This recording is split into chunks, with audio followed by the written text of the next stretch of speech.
And thank you. I'll reclaim my time. Here's the gentleman's absolutely correct, but it's not just Pennsylvania, and it's not just Texas. It's everywhere. People are hurting.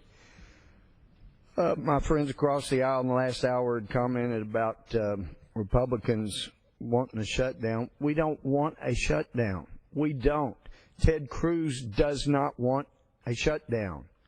Visited with him quite a bit yesterday. He doesn't want to shut down, but we know the damage Obamacare is doing, not just to the economy, that's bad enough, but to people's health.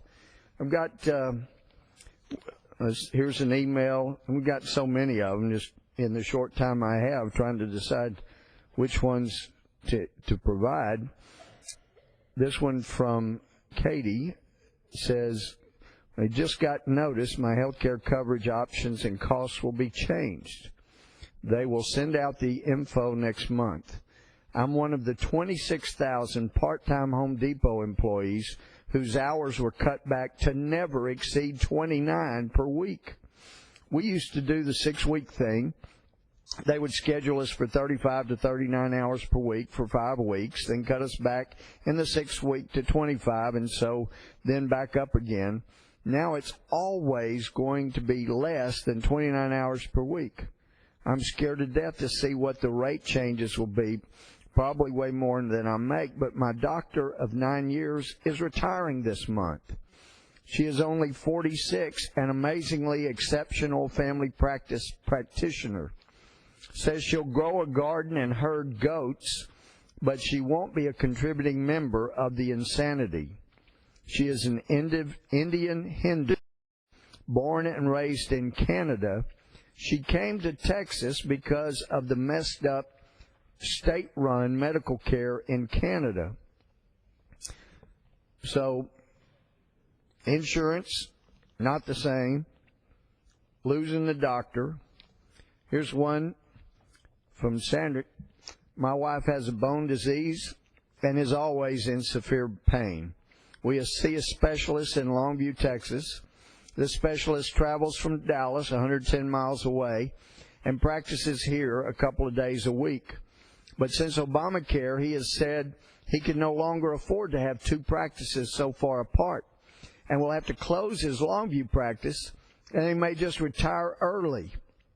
Now there will soon be no doctor in this area for my wife to see, and she is too debilitated to make the drive to Dallas every month.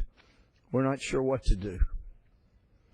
These are real Americans agonizing over the damage that Obamacare is doing.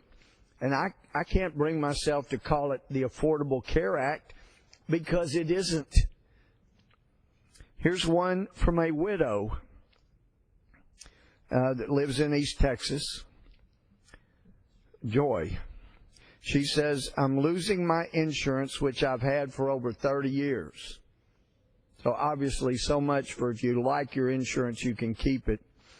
There's no telling how many millions of times that promise will be broken in the subsequent months if we can't put off the damage Obamacare is doing. Back to her letter, it says, it was in my husband's name, talking about the insurance, and he has recently died, so here I am a widow and losing my insurance. I'm frustrated and scared. I've had to do anything like research for insurance and don't even know where to begin. I'm from Tyler and saw your post on Facebook. Enclosed is a letter my insurance company sent me. They do not directly say it's due to Obamacare, but it's pretty easy to read between the lines. And actually, you don't even have to do much reading between the lines. Copy of the letter from New York Life Insurance. At the end of the first paragraph, it says that their insurance, their group health and life insurance trust, will terminate at midnight on December 31st, 2013. It says the decision to exit this market was not an easy one. The determination was made based on the evolving market conditions and regulatory requirements stemming from the Patient Protection and Affordable Care Act. I think that's pretty clear. She lost her insurance because of Obamacare. I know that there's nobody on the Democratic side that really wants to do this, put this kind of fear and suffering into a dear widow. But it's being done. I know that nobody voted on this side of the aisle for Obamacare intending to hurt widows and children like it's happening.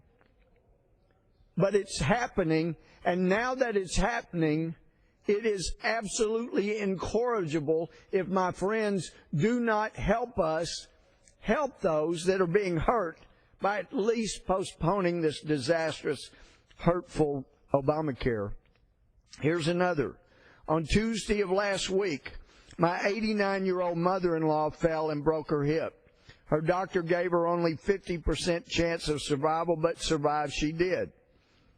He stated after the operation that she was lucky it happened this week. He said, in 2 weeks, I could not have performed the same procedure, but it's because it is not approved procedure under the new rules. It's too expensive. And this individual, Jay, writes, we all wondered what her chances of survival would have been under Obamacare.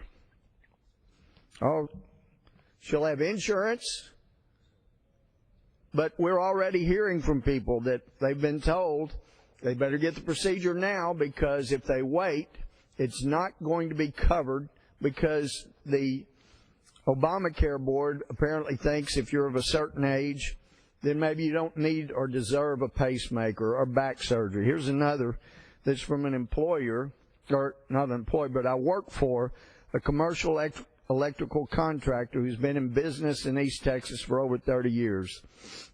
At the beginning of this year, we employed over 100 workers. The company provides group health insurance and pays 75% of the cost for the employees. At this time, we have 66 employees. We will intentionally have less than 50 employees by the end of the year, and the owner is planning to drop the health plan at the first of the coming year. So much for if you like your insurance, you can keep it. Not only you're not going to keep your insurance, you're not keeping your employment. Here's another from Bobby.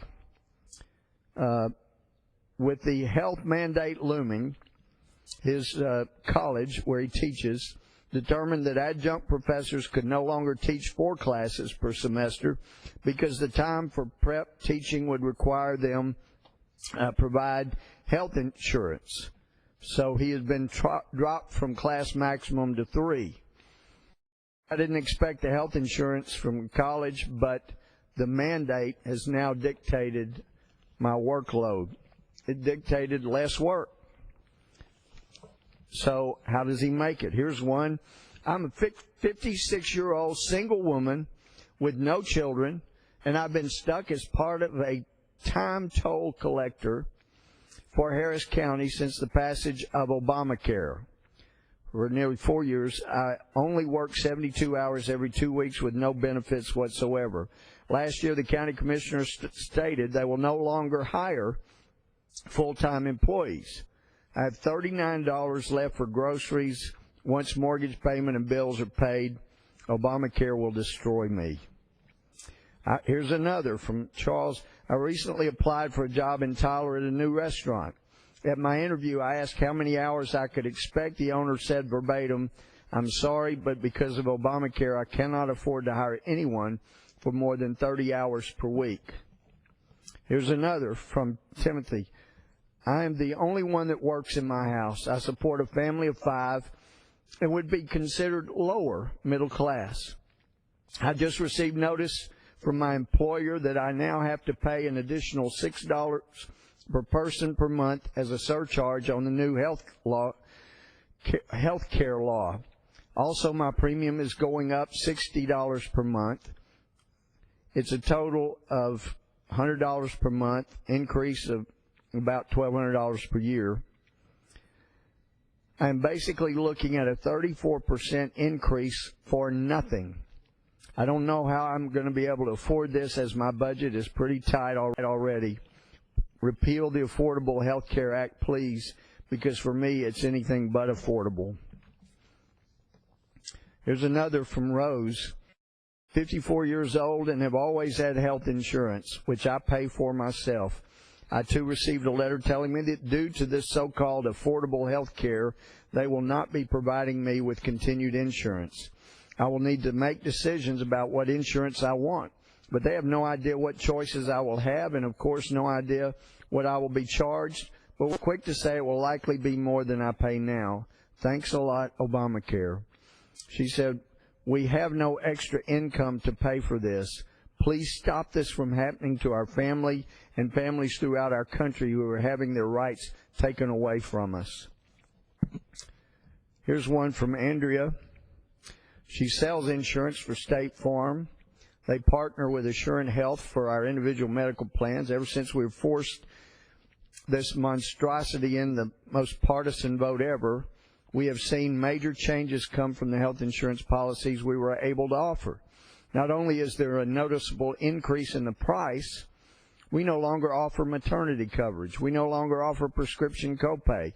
We no longer offer an office copay. We no longer offer the low deductibles we once did. We have lost many of the networks that allowed people in our area the best choice as their doctor being in network.